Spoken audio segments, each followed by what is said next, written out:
नमस्कार. जनता दरबारमध्ये आपल्या सगळ्या प्रेक्षकांचे मनपूर्वक स्वागत. मी सुनील केदारे आणि आपण पाहत आहे जनता दरबार.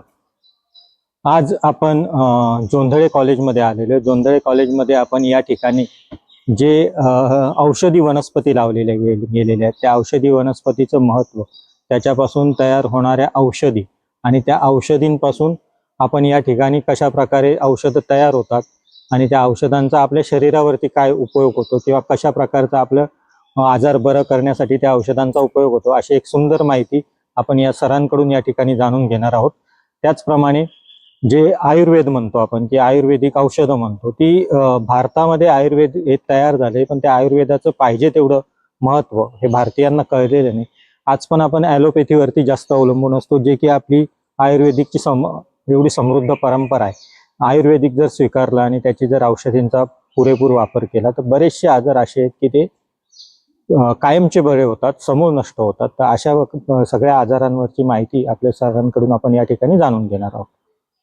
या विषयावरती खास आज परिसंवाद आपण या ठिकाणी आयोजित केलेला आहे. माझ्यासोबत एक प्राध्यापक डॉक्टर नितीन मोहिरे सर, यांच्याकडून आपण जाणून घेऊया की पर्यावरणासाठी काय केलं पाहिजे, पुढच्या भविष्याच्या पिढीसाठी आपण काय योगदान दिलं पाहिजे, झाडांचं लागवड कशी, वृक्षारोपण कसं केलं पाहिजे, त्याचं संवर्धन कसं झालं पाहिजे, कोणती झाडं लावली पाहिजे, काय, हे सगळं सविस्तर आज आपण या चर्चासत्रामध्ये मांडणार आहोत.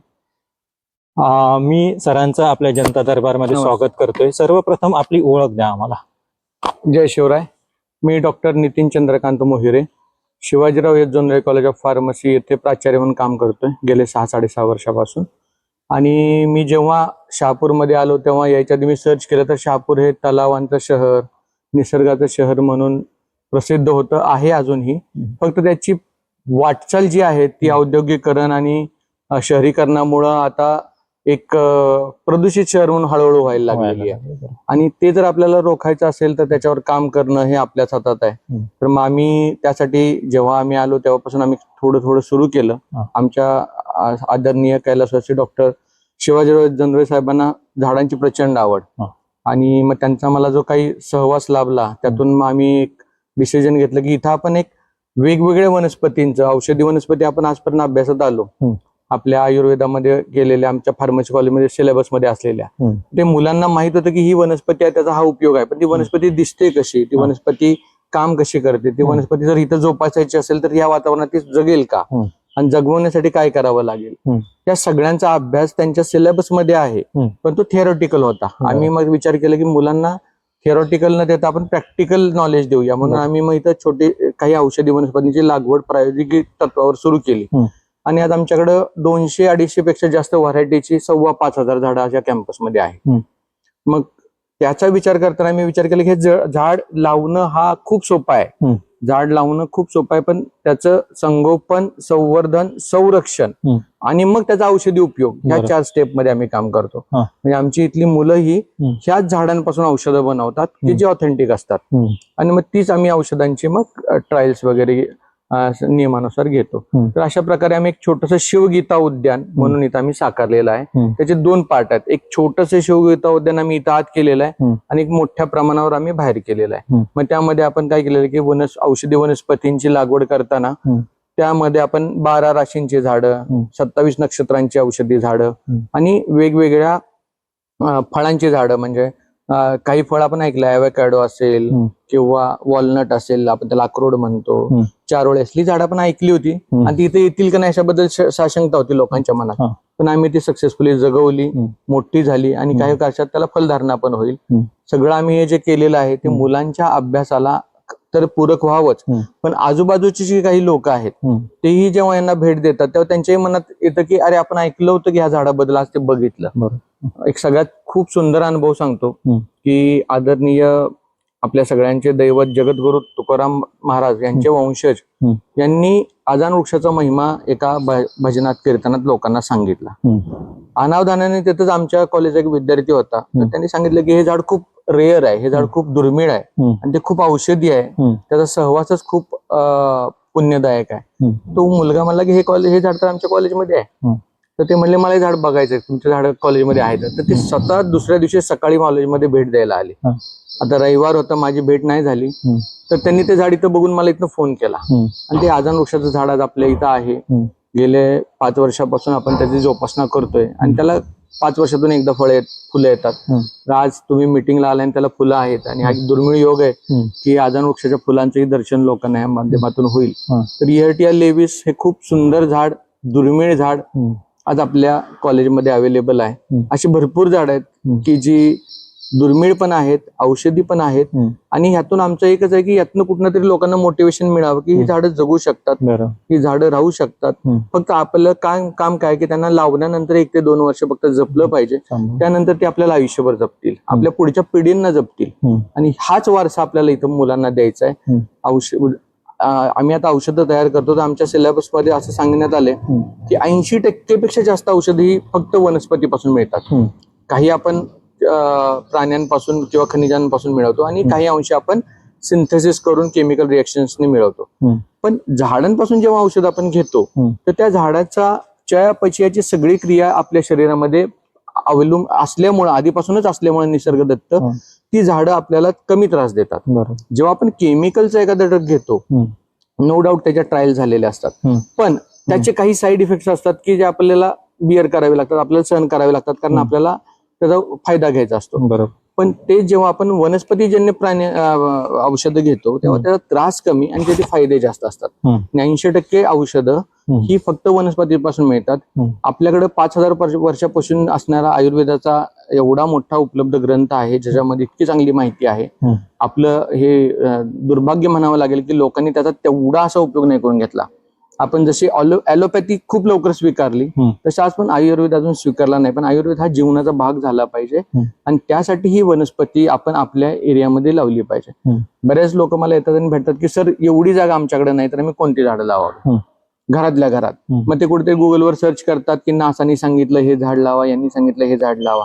तर आपल्याला आयुर्वेदाने आधी सांगितलं होतं की आपल्या दारामध्ये तुळशी असावी, कारण ते सगळा एरिया तुमचा प्युरिफाय करणार आहे. तर मी जर सांगतो की तुमच्या थोडी जरी जागा असेल आणि तुम्हाला 1 किंवा 2 झाड लावायचे असतील, तुम्ही मला तर मी सांगेन की तुम्ही सीता अशोक लावा.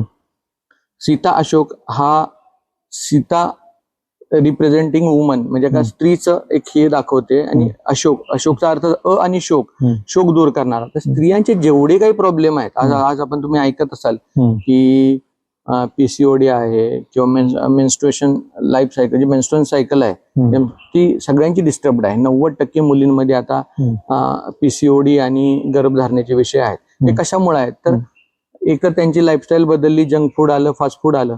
त्याचबरोबर त्यांचा निसर्गापासूनचा कनेक्ट तुटला.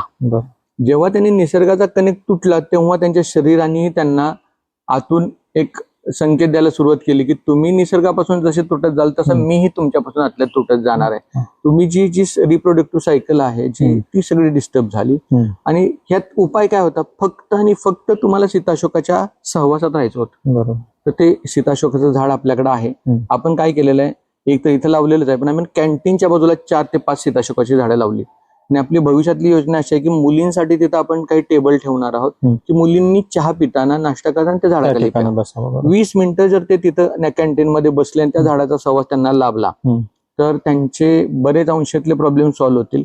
त्यांचा कनेक्ट वाढेल. कनेक्ट वाढला की त्यांचा आपोआप आतून जी त्यांची शक्ती जागृत होणार आहे ह्या पद्धतीची ती होणार आहे आणि त्यामुळे त्यांना खरंच लाभ होईल. मी सगळ्यांना ह्या माध्यमातून रिक्वेस्ट करतो की अशी काही झाडं आहेत जे आपल्याला आयुर्वेदाने सांगितलेली आहेत की त्यांच्या सहवासानं फक्त आपण बरे होऊ शकतो. तर अशी काही झाडं इथं आहेत, तुम्हाला मी नक्कीच दाखवेन. आणि मी सगळ्यांना ह्या माध्यमातून सगळ्यांना एक विनंती करतो की तुमचा नेचर कनेक्ट तुटू देऊ नका, निसर्गातला कनेक्ट अजिबात तुटून देऊ नका. तो तुटल्यानंतरच तुम्ही आजारपणाकडे जाणार आहे. आपल्याकडे 2 प्रकार आहेत, वेलनेस आणि इलनेस. वेलनेस म्हणजे आजारी पडू नये म्हणून करणाऱ्या कृती, इलनेस म्हणजे आजारी झाल्यानंतर कराव्या लागणाऱ्या कृती. तर तुम्ही आज जिथं असाल तिथं तुम्ही वेलनेस कडे जा, कारण ते तुम्हाला मिळवून देणार आहे काहीतरी. आणि इलनेस असेल तर ते तुम्हाला भरून काढायचं आहे. तर ही जी पद्धती आहे निसर्ग आपल्याला आयुर्वेदाने सांगितलेली की स्वतःचे शरीरच तुम्हाला खूप चांगल्या पद्धतीनं बरं करता येईल. फक्त आणि फक्त तुम्ही आपल्या उपलब्ध असणाऱ्या जागेमध्ये, परिसरामध्ये, घरामध्ये अशा पद्धतीच्या वनस्पतींचा सहवास ठेवा की जे वनस्पती तुम्हाला तुमची रोगप्रतिकार शक्ती वाढवतील, तुमचं थिंकिंग पॉझिटिव्ह करतील आणि तुम्हाला शारीरिक आणि मानसिक रोगांपासून नक्कीच दूर राहता येईल. आपण ज्यावेळेस आता हे गार्डन पाहत होतो तेव्हा तुम्ही कॅन्सर वरती कोणतं तरी वृक्ष दाखवलं. कॅम्प्टोथेसिया. तर त्याचा काय इतिहास आहे? नरक्या म्हणून त्याचं नाव होतं. सह्याद्रीच्या पर्वतरांगेमध्ये प्रचंड मोठ्या प्रमाणात हे जंगली वनस्पती म्हणून आपल्याकडं हजारो एकरांचे जंगल्स होते त्याचे आणि खूप सुंदर झाड आहे. नरक्या कॅम्प्टोथेसिया त्याला म्हणतात. आणि जॅपनीज लोकांनी इथे येऊन त्याचं संशोधन केल्यानंतर त्यांना कळलं की कॅम्प्टोथेसिन म्हणून एक अँटी कॅन्सर मूलद्रव्य आहे की जो कॅन्सरवर काम करतो. त्यांनी इथं येऊनच एकदम कवडी मोलानं ते जंगल खरेदी केले, संगणमतानी असतील तिथल्या स्थानिक लोकांच्या, कोणा शासकीय योजनांच्या, की त्यातून ते त्यांनी काही पैसे किलोनी अख्खी झाडं विकत घेतली. त्यांना तेवढा वेळ नव्हता, त्यांनी ती कापली, इथंच त्याचं एक्स्ट्रॅक्शन केलं, म्हणजे त्यातलं ऍक्टिव्ह इन्ग्रेडियंट सेपरेट केलं, इथंच प्रोडक्शन केलं. फक्त पेटंट जपानमध्ये घेतला आणि आपल्यालाच ते आता 2 रुपये किलोने घेतलेलं औषध आपल्याला 2000 रुपयाला विकतायत. आणि हे आपल्याला माहित होतं आधी. नरक्या ही वनस्पती आपल्या शास्त्रात लिहिलेली आहे, नरक्या, की थोडासा दुर्गंध असणारी आणि सदाहरित असणारी वनस्पती त्याच्यात आपल्याकडे आहे त्या उपलब्ध. ते रेअर मध्ये आहे, म्हणजे झाडांचं वन आपण वर्गीकरण केलं, रेअर, RET, इंडेंजर्ड आणि थ्रीटन्ड. म्हणजे रेअर म्हणजे क्वचित आढळणारं, इंडेंजर्ड म्हणजे थोडंसं धोक्याच्या पातळीत असलेलं, आणि थ्रीटन्ड म्हणजे ते नाहीये किंवा खूप अतिदुर्मिळ आहे. तर अशी वनस्पती इथं लावावी असा आमचा एक विचार होता, की जे झाड लोकांना बघायला मिळत नाही ते बघायला मिळावं. तर अशी काही झाडं आपण इथं नक्की लावलेली आहेत. त्याचं काही नावं सांगायची झाली तर आपल्याकडे नरक्या आहे, आजान वृक्ष आहे, त्याच्यानंतर आपल्याकडे कृष्णवड म्हणून आहे, कृष्ण फायकस कृष्णी म्हणून, 9 पानांचा बेल आहे. असे काही झाड आहेत की जे थोडीशी दुर्मिळ आहेत. मी तर म्हणतो काही भीतीच्या रेषेखाली पण गेलेली आहेत. आणि याचा आपण औषधी कसा उपयोग करता येईल तर तो आपण आपल्या मुलांनाच प्रोजेक्ट देतो की याच्यापासून औषधं बनवा. आता एक उदाहरण सांगायचं झालं तर नोनी म्हणून एक आहे, आपल्याला रोज ऍडव्हर्टाईज येते, अमृत नोनी, डायबिटीज आणि अथायटिस वर खूप छान औषधी काम करतं. ते खूप चांगल्या प्रमाणात अँटीऑक्सिडंट घटक त्यामध्ये आहेत.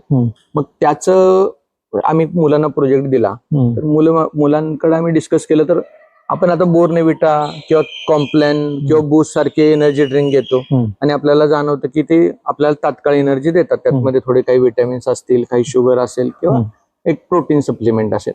तर 1-2 चमचे खाल्ल्यानंतर आपल्याला असं वाटतं की आपल्याला दिवसभर ऊर्जा मिळत असेल, पण ते तेवढं खरं नाहीये. पण जेव्हा आपल्याकडे आम्ही नोनी फ्रुट्स घेतले तेव्हा ते इतके चांगले अँटीऑक्सिडंट्स होते की काही पेशी आपल्या शरीरामध्ये परत तयार होत नाहीत. त्या काही न्यूरॉन्स असतील तर ते वयाच्या 15व्या वर्षापर्यंतच तयार होतात, त्यानंतर न्यूरॉन्स तयार नाही होत. मग न्यूरॉन्सचं काम काय आहे की बुद्धी किंवा स्मरणशक्ती चांगली ठेवणं. मग जेवढी बुद्धी आणि स्मरणशक्ती चांगली राहील तोपर्यंत त्या व्यक्तीला होणारे आजार, मानसिक आजार कमी होते. तर याच्यावर सगळ्यात जास्त लोड काय आहे, आता हे प्रदूषणामुळे अँटीऑक्सिडंट्सचं प्रमाण वाढलेलं आहे, ऑक्सिडेशनचं, आणि ऑक्सिडेशनमुळे आपल्या हे न्यूरॉन्स पहिल्यांदा मृत्युमुखी पडतात. ते जर मृत्युमुखी पडून द्यायचे नसतील तर आपल्याला काय घेतलं पाहिजे, तर त्यांना आपल्याला सगळ्यात चांगलं आहारामध्ये आपण अँटीऑक्सिडंट्स असणारे फूड्स घेतले पाहिजेत. मग त्यामध्ये सगळ्यात चांगलं आहे आता नोनी आहे. मग आम्ही त्या नोनी पासून पहिल्यांदा टॅबलेट तयार केली, कॅप्सूल तयार केलं, त्याची पावडर तयार केली. मग लक्षात आलं की मुलांना हेल्थ ड्रिंक पाहिजे, मग ग्रॅन्युल्स तयार केले, शुगर बेस्ड. आपण जसे ग्रॅन्युल्स असतात आपण ते कमी शुगर वापरून त्याचे ग्रॅन्युल्स तयार केले. मग लक्षात आलं की मुलांच्या आहारातून आपण जाम आणि जेलीज काढून जर नोनीचे जाम्स आणि जेलीज दिले तर त्यांचे शुगर कंटेंट करून त्यांचं जे दाताचं आरोग्य खराब होतं, डेंटल डिके होतात किंवा काय होतात ते कमी होईल. मग आम्ही जाम्स, जेलीज तयार केल्या. अशा आम्ही 12 प्रोडक्ट्स नोनीचे तयार केले मुलांनी आमच्या चांगल्या प्रकारे. आणि मग असा विचार आला की मग याला आपण अजून दुसरं काय करू शकतो. तर मग आमच्या लक्षात आलं की आता आमच्याकडे मुरुड शेंग नावाची वनस्पती आहे. तर जेव्हा मुरडा येतो पोटामध्ये किंवा पोटामध्ये कळा येतात आणि हाच क्रॅम्प म्हणून एक प्रकार येतो, तो क्रॅम्प असतो तो मुलींमध्ये काही 4 दिवसामध्ये मेन्स्ट्रुअल सायकलच्या दिवसांमध्ये तो क्रॅम्प येत असतो. मग तो क्रॅम्प आल्यानंतर त्यांना असह्य वेदना होतात. मग त्या वेदना कमी करायला आपल्याला काय करता येईल, तर त्या मुलींना विचारतात, ते डायसायक्लोमाइन म्हणून एक औषध मिळतं, त्या गोळ्या घेतात, त्याने तात्पुरता सिम्प्टोमॅटिक रिलीफ मिळतो. तर आपण त्याच्यावर विचार करून आपण मुरुड शेंगाची पावडर तयार करून त्याची औषधं तयार केली. मग त्याची औषधं त्यांना लॉंग टर्म पण इफेक्ट देतील आणि वर साईड इफेक्ट कमी असतील.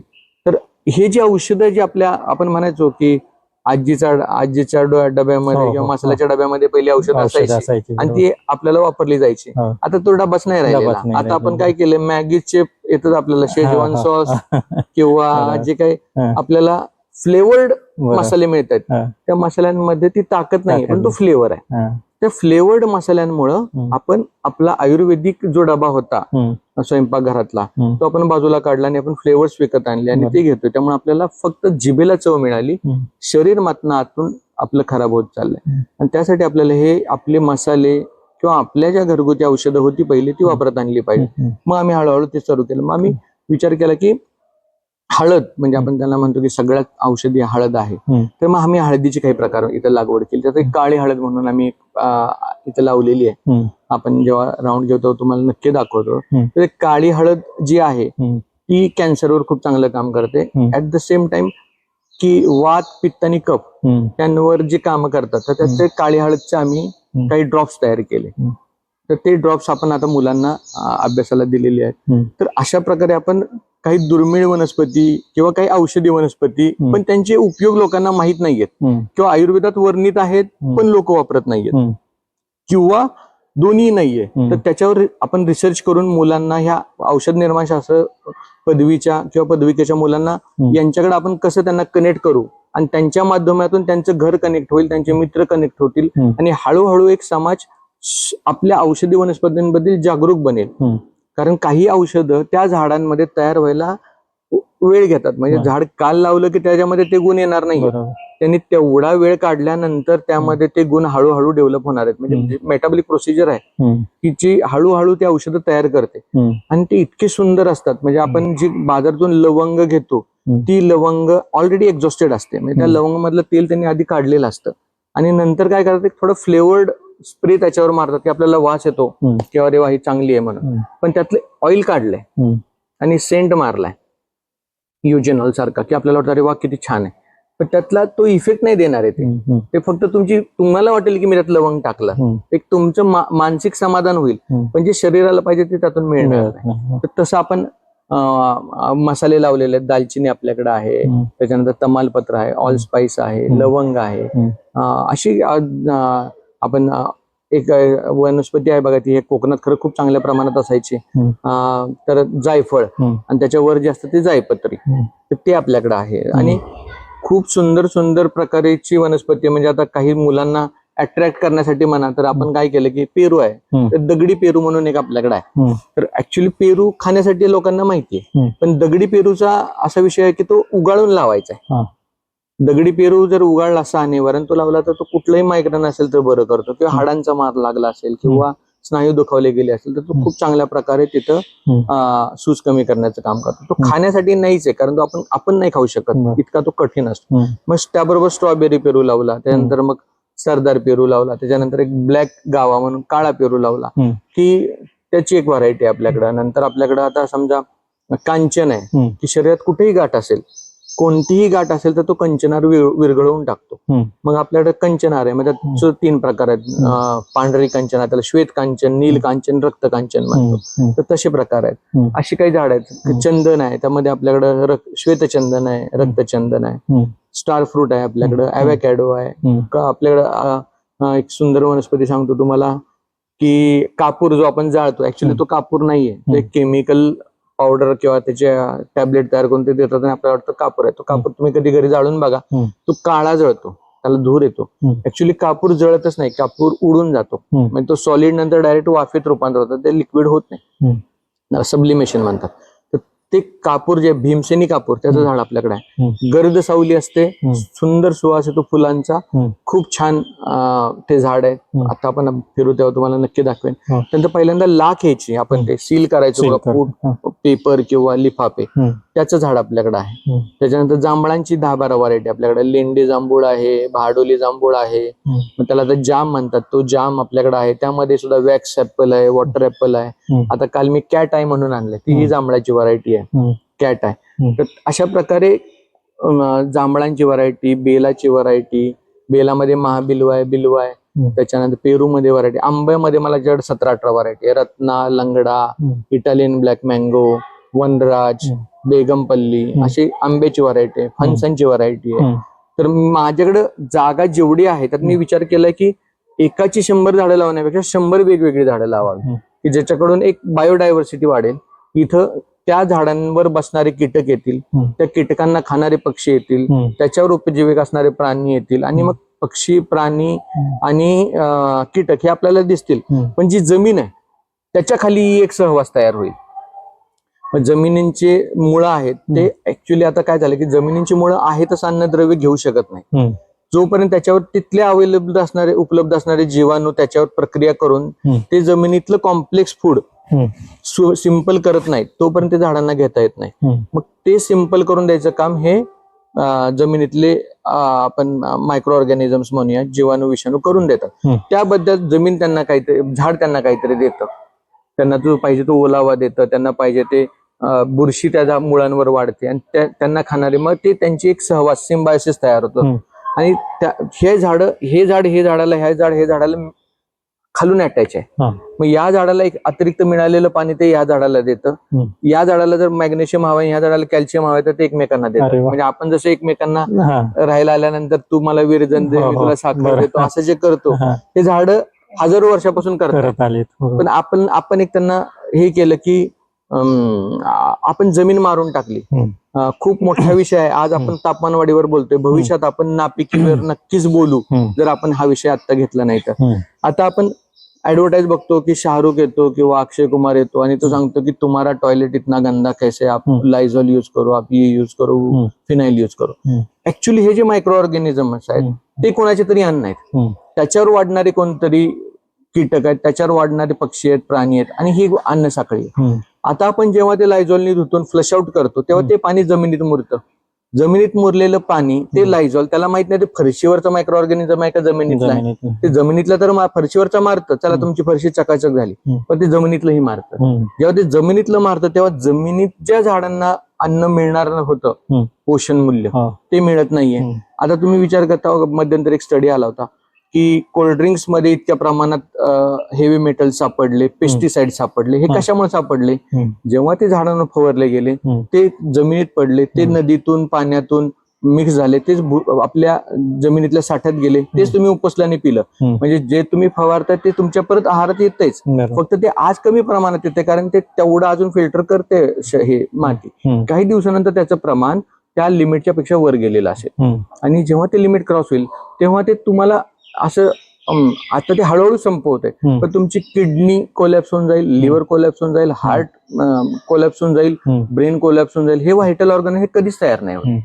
आणि हे जर तयार करायचे असतील तर तुम्हाला तुमचं अन्न हे सात्विक असलं पाहिजे. आज तुम्हाला 1 डझन आंबा जो मिळतो पिकवलेला, त्याच्यात तो पिकवण्यासाठी किंवा तो लवकर मार्केटमध्ये आला तर जास्त रेट मिळेल म्हणून त्याच्यावर जे काही टाकतात आपण लवकर पिकलेले दिसण्यासाठी, पिकल्यासाठी कार्बोनेट, तर त्याच्यामुळे काय होतंय की कार्बाइड्स टाकल्यामुळे त्यांना आपल्याला वाटतं की चला आपल्याला लवकर मिळाला, पण तो पिकलेला नाहीये, तो बॉडीमध्ये पिकवला गेलेला आहे. आणि तो त्यामुळे काय झालं की तुम्ही तो पचवू नाही शकत, मग तुम्हाला आजार मिळतो. तुम्ही गावठी आंबे किती खा, तुमची शुगर स्पाइक नाही होणार, पण तुम्ही 2 असे आंबे खा की जे पिकवलेले आहेत तर तुमची शुगर स्पाइक होईल आणि तुम्हाला त्रास होईल आणि ते पचलेही जाणार नाहीत. मग तुम्ही म्हणाल की माझं थोडंसं पोट बिघडलं किंवा मला उलट्या झाल्या, जुलाब झाले. हे कशामुळे होतं की जे नॅचरल नाहीये ते आपण नॅचरल समजून खाल्लं. ही पहिली गोष्ट आहे.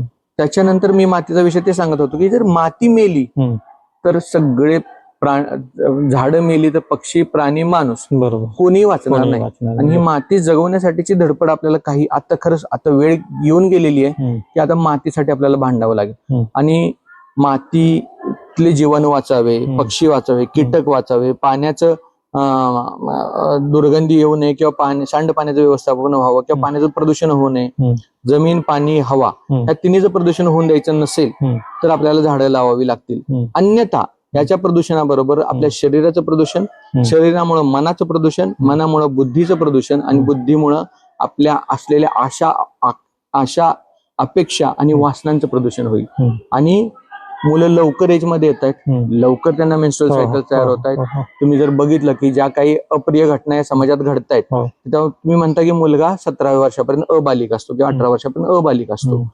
तुम्ही एज हे दिवसांवर मोजताय, पण त्याची जी आतून वाढ झालीये म्हणजे पिकवलेले आंबे आहेत हे, म्हणजे जे 2 महिन्यानंतर आपल्याला मिळणार होते ते तुम्ही 2 महिने आधी आधी घेतले. घेतले. तसंच जो 18 वर्षानंतर मॅच्युअर होणारा मुलगा आहे तो आज 11व्या-12व्या वर्षी मॅच्युअर झालाय. कारण तो जो बघतोय म्हणजे त्यांच्या डोळ्याचा आहार, आपण नुसता खाण्याचा आहार याच्यावर विचार केला ते तर प्रदूषित आहे, पण त्याच्या डोळ्यांचा आहार जो तो बघतोय, जो त्याच्या ऐकण्याचा आहार जो तो ऐकतोय, त्याचा सहवास, त्याचं हे, त्यातून तो आता लवकर प्रौढ झाला. प्रौढ झाल्यामुळे त्याला त्याच्या आसपास असणाऱ्या मुलींमध्ये आपण जे शिवाजीराज म्हणायचे की आम्हाला प्रत्येक स्त्री ही आईसारखी आहे किंवा प्रत्येक परस्त्री ही माते समान आहे, बहिणी समान आहे, हा जो विचार आहे तो आता प्रदूषित झाला. विचार प्रदूषित झाला, अन्न प्रदूषित झालं, तसंच विचार प्रदूषित झाला. विचार प्रदूषित झाल्यामुळं तुम्ही बघताय की 60 वर्षाच्या आजोबांनी नातीवर बलात्कार केला किंवा एखाद्या 15 वर्षाच्या मुलीने एखाद्या त्याच्या वयाच्या किंवा त्यापेक्षा मोठ्या किंवा लहान वया मुलीची छेड काढली किंवा दुष्कृत्य करायचा प्रकार केला. हे फक्त आणि फक्त प्रदूषणामुळे होतंय.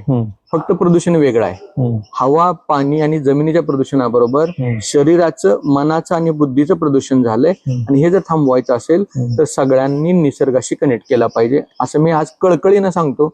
उद्या याबद्दल केस करून कोर्टात जाऊन भांडण्यापेक्षा आजच ही घडू नये म्हणतो, prevention is better than cure. घडू नये म्हणून काम करणं खूप मोठं काम आज आपल्याकडे आहे. आणि जर काही जाणती माणसं आहेत त्यांनी आज आपल्याच मुलांना आठवणीनं सांगा की तुझा वाढदिवस तू झाड लावून कर.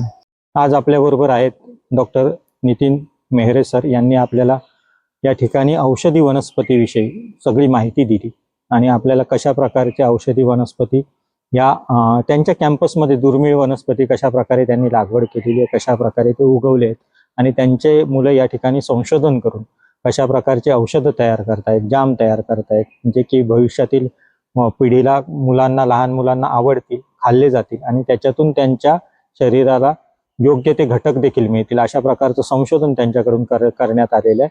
आपल्या जनता दरबारला मुलाखत दिल्याबद्दल आपण त्यांचे या ठिकाणी आभार मानूया आणि अशीच आपल्याला या ठिकाणी पुढे देखील मुलाखत द्यावी अशी त्यांना विनंती करूया. तर धन्यवाद. धन्यवाद. जय शिवराय. जय शिवराय.